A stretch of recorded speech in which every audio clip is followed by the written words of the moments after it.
नमस्कार दोस्तों, हमारे यूट्यूब चैनल एग्जाम लर्नर में आपका स्वागत है। दोस्तों आज के इस वीडियो में हम लोग सामान्य अध्ययन यानी कि जीएस का दूसरा मॉडल पेपर देखेंगे और यह मॉडल पेपर आपकी यूपी पीसीएस एग्जाम, बीपीएससी हो गया, आरओ, बीडीओ, बीईओ और अन्य सभी प्रतियोगी परीक्षाओं के लिए महत्वपूर्ण है।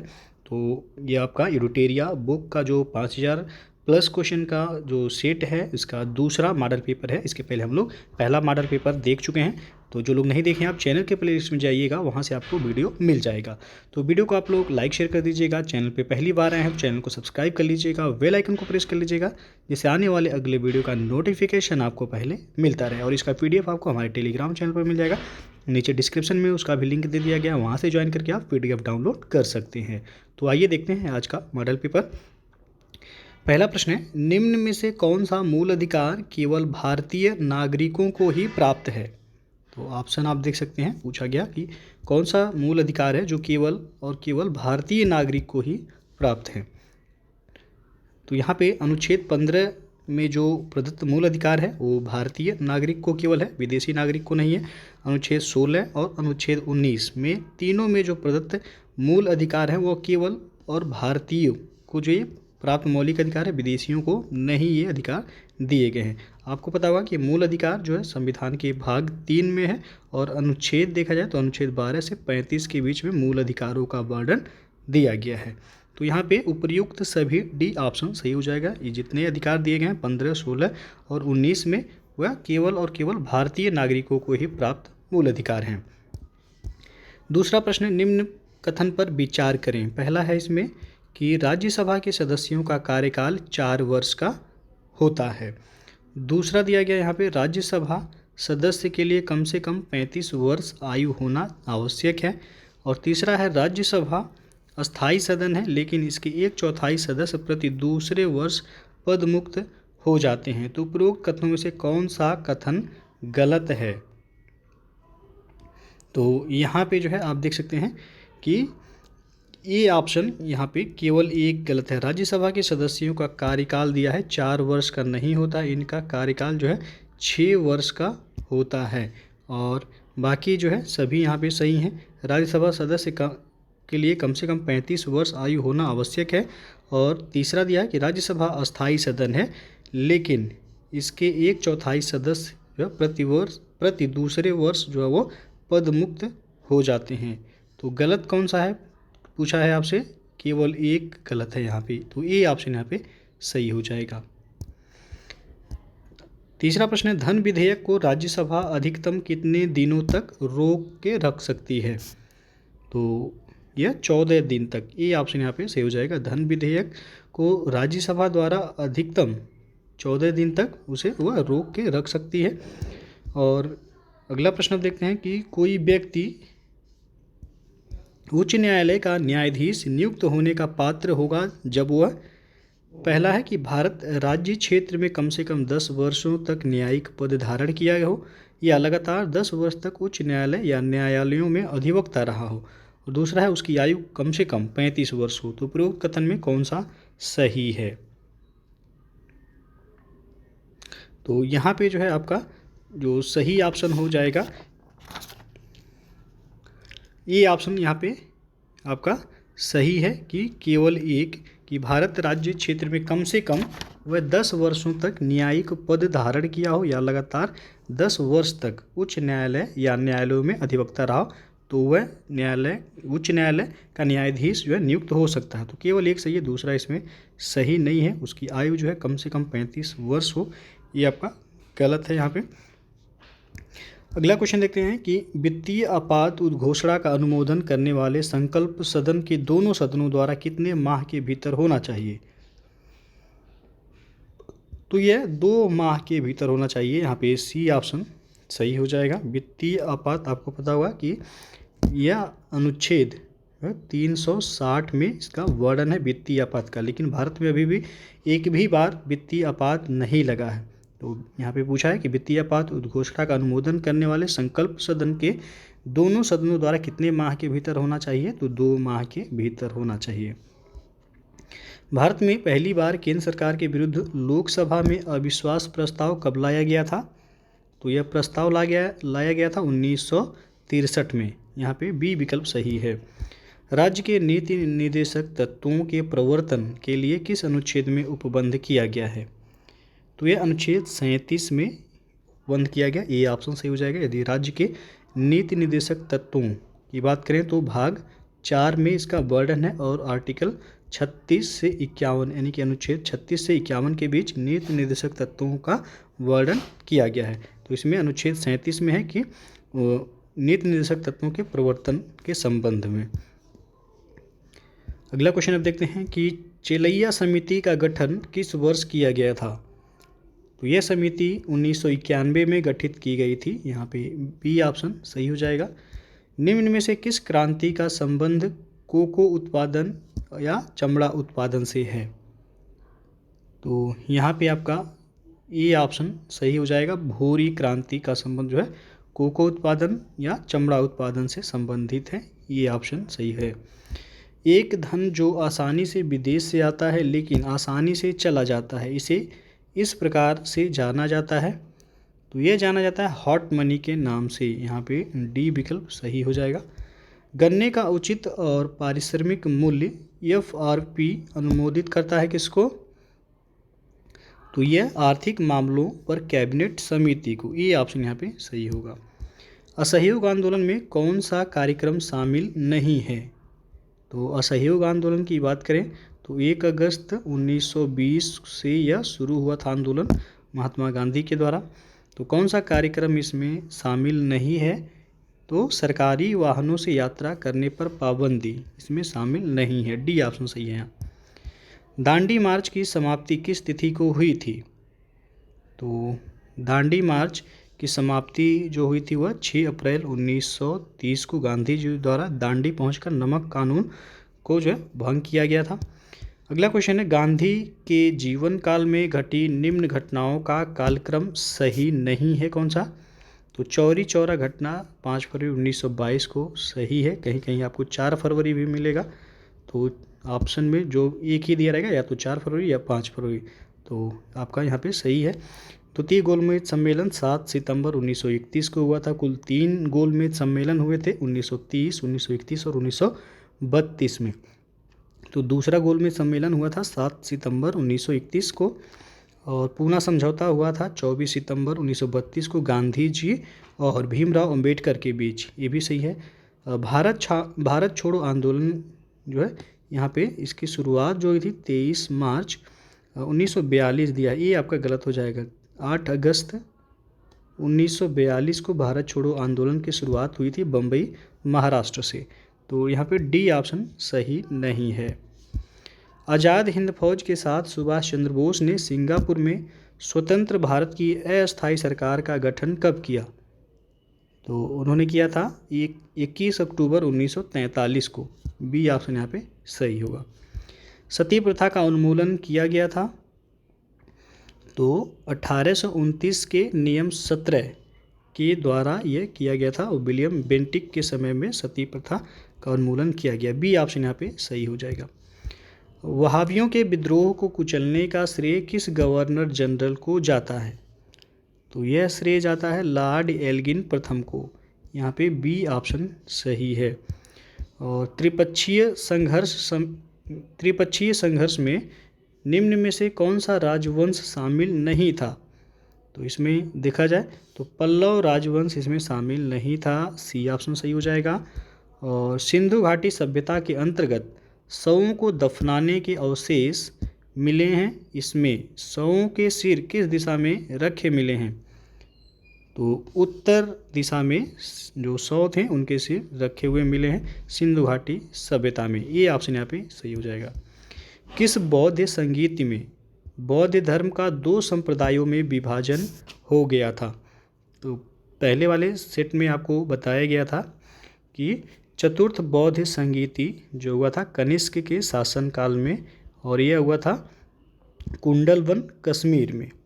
तो यहीं पे जो है बौद्ध धर्म को 2 संप्रदाय में बांटा गया, एक महायान और दूसरा हीनयान। तो यहाँ पे यही पूछा गया है, चतुर्थ बौद्ध संगीति होगा। डी ऑप्शन सही हो जाएगा। महावीर स्वामी को किस नदी के तट पर कैवल्य की प्राप्ति हुई थी? तो ऋजुपालिका नदी के तट पर महावीर स्वामी को जो है यहाँ पे पूछा गया कि महावीर स्वामी को किस नदी के तट पर कैवल्य यानी कि ज्ञान की प्राप्ति हुई, तो ऋजुपालिका नदी के तट पर। आजीवक संप्रदाय के संस्थापक निम्न में से कौन है?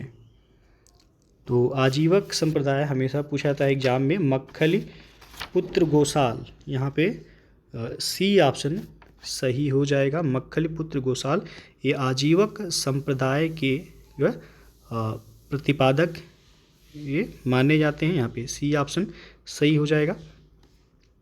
और जो संजय बेलट्ठी पुत्र यहाँ पे बी ऑप्शन में जो दिया गया है, ये अनिश्चयवादी संप्रदाय के प्रतिपादक हैं। अनिश्चयवादी संप्रदाय के प्रतिपादक हैं संजय बेलट्ठी पुत्र। और पूरन कश्यप जो हैं यहाँ पे डी ऑप्शन में जो दिया गया, ये घोर अक्रियावादी संप्रदाय के प्रतिपादक हैं ये। और यहाँ पे जो कच्चायन दिया गया, इनका पूरा नाम है पकुध कंचायन, ये भौतिकवादी संप्रदाय के प्रतिपादक हैं। भौतिकवादी संप्रदाय के प्रतिपादक, तो ये भी याद रखिएगा। यहाँ पे आजीवक संप्रदाय पूछा गया, मक्खली पुत्र गोसाल सही होगा। किस मुगल शासक के शासनकाल को स्थापत्य कला का स्वर्णिम काल कहा जाता है? तो ये आपका शाहजहाँ, यहाँ पे सी ऑप्शन सही हो जाएगा। शाहजहाँ के शासनकाल को स्थापत्य कला का स्वर्णिम काल कहा जाता है। चित्रकला का यदि पूछा जाए तो जहांगीर होगा, लेकिन यहाँ पे स्थापत्य कला का स्वर्णिम काल पूछा है तो शाहजहाँ, यहाँ पे सी विकल्प सही हो जाएगा। मुगल काल में मुहत्सिब कौन थे? तो मुगल काल में मुहत्सिब जो है वह आचरण अधिकारी होते थे। यहाँ पे डी ऑप्शन सही है। दीवाने अर्ज किस विभाग से संबंधित था?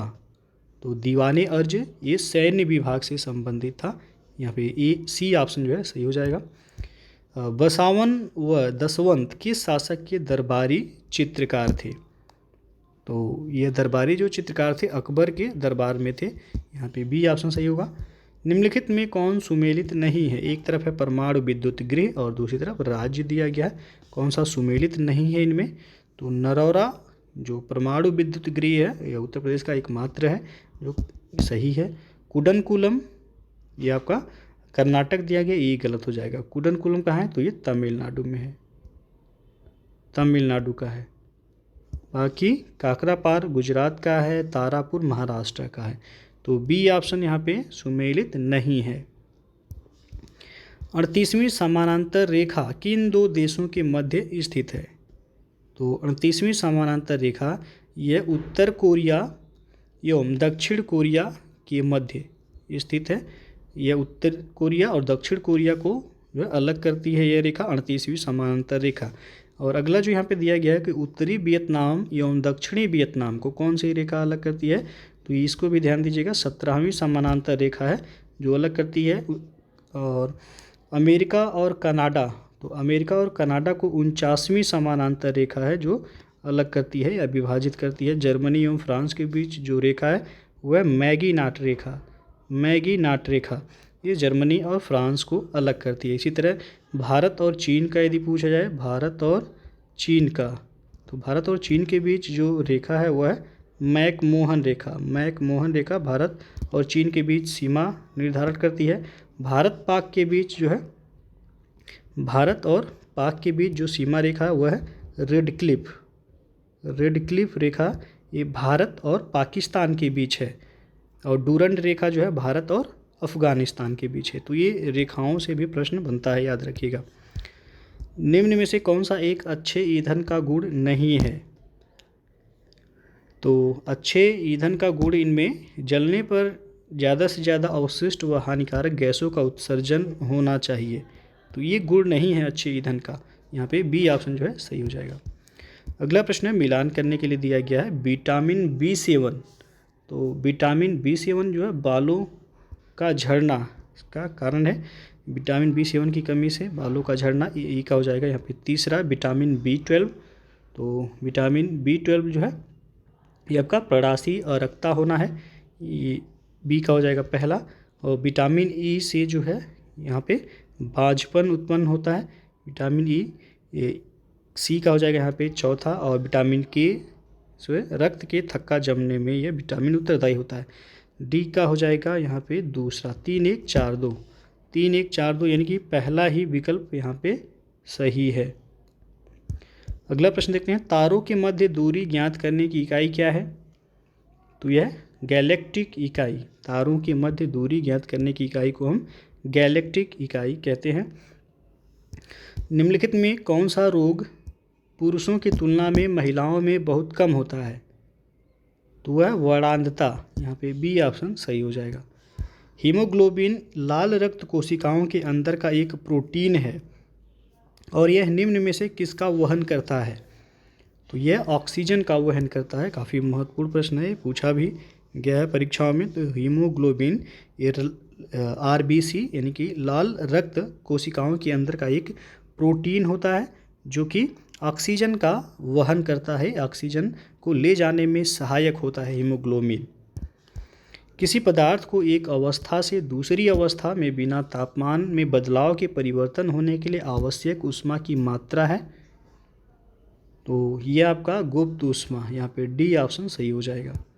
निम्नलिखित कोशिका अंगों में से किस में न्यूक्लिक अम्ल नहीं पाया जाता है? तो न्यूक्लिक अम्ल जीवद्रव्य में नहीं पाया जाता है। और निम्न में से कौन सा विटामिन ए का अच्छा स्रोत नहीं है? तो जंतुओं के यकृत एवं गुर्दे ये विटामिन ए के अच्छे स्रोत नहीं है। अगला है मिलान करने के लिए दिया गया है, तो प्रतिरोध का हो जाएगा ओम, यहाँ के पे ए का होगा चौथा। विद्युत प्रवाह का हो जाएगा एम्पियर, बी का हो जाएगा पहला। बल का हो जाएगा मात्रक न्यूटन, सी का हो जाएगा दूसरा। पावर का हो जाएगा वाट, डी का हो जाएगा तीसरा। 4-1-2-3, 4-1-2-3 यानी कि बी ऑप्शन यहाँ बिल्कुल सही है। अगला प्रश्न है, धातुओं में सबसे कम घनत्व वाला तत्व कौन सा है? तो यह है लिथियम, यहाँ पे बी ऑप्शन सही हो जाएगा। लिथियम जो है सबसे कम घनत्व वाला तत्व है यह। प्राकृतिक रबर के बारे में निम्न में से कौन सा कथन सही है? तो प्राकृतिक रबर यह एक प्राकृतिक बहुलक है और इसमें लोचदार गुण होते हैं, यानी कि पहला ही ऑप्शन यहाँ पे सही है। और किसी तत्व का रासायनिक गुण निम्न में से कौन तय करता है? तो यह तय किया जाता है इलेक्ट्रॉन की संख्या के आधार पे, सी ऑप्शन यहाँ पे सही होगा। देवप्रयाग किन नदियों के संगम पर स्थित है? तो देवप्रयाग जो है ये भागीरथी और अलकनंदा नदियों के संगम पर स्थित है, यहाँ पे ए ऑप्शन सही हो जाएगा। और अलकनंदा और मंदाकिनी नदी के संगम पर जो स्थित है, यह संगम जहाँ होता है अलकनंदा और मंदाकिनी नदी का, वह रुद्रप्रयाग कहलाता है। तो यहाँ पे आपका पूछा गया है देवप्रयाग, देवप्रयाग में जो है भागीरथी नदी और अलकनंदा नदी का संगम होता है। निम्नलिखित में से किस राज्य से कर्क रेखा बीचों बीच गुजरती है? तो यह मध्य प्रदेश से होकर के कर्क रेखा गुजरती है बीचों बीच से, यहाँ पे सी ऑप्शन सही हो जाएगा। कुल 8 राज्यों से होकर के गुजरती है कर्क रेखा, कुल 8 राज्य हैं जिनमें 8 राज्यों से होकर के कर्क रेखा गुजरती है। यहाँ पे पूछा गया है किस राज्य से बीचों बीच होकर के यह गुजरती है? तो मध्य प्रदेश से यह गुजरती है बीचों बीच से। निम्नलिखित में कहाँ सर्वाधिक जैव विविधता पाई जाती है? तो सर्वाधिक जैव विविधता उष्णकटिबंधीय वर्षा वनों में पाया जाता है। कई बार ये प्रश्न पूछा गया है परीक्षाओं में। निम्नलिखित में कौन सुमेलित नहीं है? तो यहाँ पे एक तरफ है राष्ट्रीय उद्यान, दूसरी तरफ उनकी स्थिति दी गई है, कौन सा सुमेलित नहीं है देखते हैं। बांधवगढ़ राष्ट्रीय उद्यान मध्य प्रदेश में है, बिल्कुल सही है। रोहिला राष्ट्रीय उद्यान गुजरात में नहीं है, ये मध्य प्रदेश का सबसे छोटा राष्ट्रीय उद्यान है रोहिला, तो यहाँ पे गुजरात दिया गया है, तो बी ऑप्शन यहाँ पे सुमेलित नहीं है। बांदीपुर कर्नाटक में है, सिमलीपाल राष्ट्रीय उद्यान उड़ीसा में है। निम्नलिखित में कौन शीत महासागरीय जलधारा नहीं है? शीत महासागरीय यानी कि ठंडी जलधारा पूछा गया, कौन सा नहीं है इनमें? तो अगुलहास भैया ठंडी या शीत महासागरीय जलधारा नहीं है, बेंगुला है। हम्बोल्ट है और लेब्राडोर, ये सभी शीत महासागरीय जलधारा हैं। अगुलहास यह गर्म जलधारा है। निम्नलिखित में किस नदी को दक्षिण भारत की गंगा कहा जाता है? तो दक्षिण भारत की गंगा कावेरी नदी को कहा जाता है। गोदावरी नदी को बूढ़ी गंगा के नाम से जाना जाता है या दक्षिण गंगा के नाम से जाना जाता है गोदावरी को। और यहाँ पे दक्षिण भारत की गंगा, जब यहाँ पे की शब्द लग जाए तो कावेरी होगा, बी ऑप्शन सही हो जाएगा। और दक्षिण भारत की सबसे लंबी नदी जो है वो गोदावरी नदी है। या पूछा है प्रायद्वीपीय भारत की सबसे लंबी नदी, तो भी आपका गोदावरी नदी होगा। इसकी लंबाई है 1465 किलोमीटर। और भारत की सबसे बड़ी नदी जो है गंगा है, 2525 किलोमीटर है इसकी लंबाई। तो ये भी ध्यान दीजिएगा। दक्षिण भारत या प्रायद्वीपीय भारत की सबसे लंबी नदी या दक्षिण की गंगा किसे कहा जाता है? तो कावेरी है। और दक्षिण गंगा के नाम से गोदावरी को या बूढ़ी गंगा के नाम से गोदावरी को जाना जाता है। प्रशांत महासागर क्षेत्र में रिंग ऑफ फायर किस लिए जाना जाता है? तो रिंग ऑफ फायर, ये भूकंप यहाँ पे बहुत ज़्यादा आते हैं। रिंग ऑफ फायर क्षेत्र में ज्वालामुखी भी आता है। तूफान और जंगल की आग नहीं होगा। तीसरा चौथा गलत है, तो बी ऑप्शन यहाँ पे सही हो जाएगा आपका। अगला क्वेश्चन देखते हैं कि निम्नलिखित में कौन सही सुमेलित नहीं है? तो यहाँ पे आप देख सकते हैं तकला मकान मरुस्थल है, ये चीन में है, सही है।